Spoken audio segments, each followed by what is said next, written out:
Hi friends, ఈరోజు మెక్రోని పాస్తాని ఇంట్లో ఉన్న వాటితోనే ఎలా సింపుల్గా చేసుకోవాలనేది ఈ వీడియోలో చూసేద్దాం. ఫస్ట్ వాటర్తో బాగా వాష్ చేసుకోవాలి. వాష్ చేసుకున్న తర్వాత గ్యాస్ మీద పెట్టి బాగా ఉడికించుకోవాలి.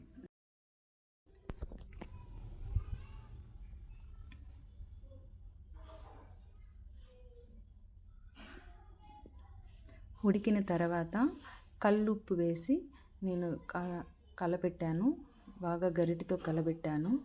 తర్వాత తాలింపు పెట్టుకున్నాను.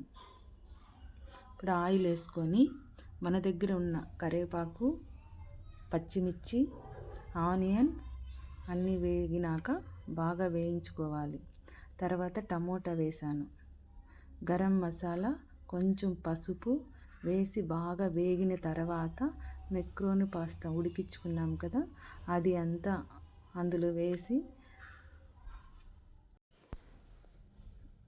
గరిటెతో బాగా కలపెట్టాలి. కలపెట్టిన తర్వాత అంతా మిక్స్ అవుతుంది.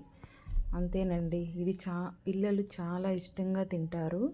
ఈ వీడియో మీకు నచ్చినట్లయితే లైక్ చేయండి, సబ్స్క్రైబ్ చేసుకోండి ఫ్రెండ్స్.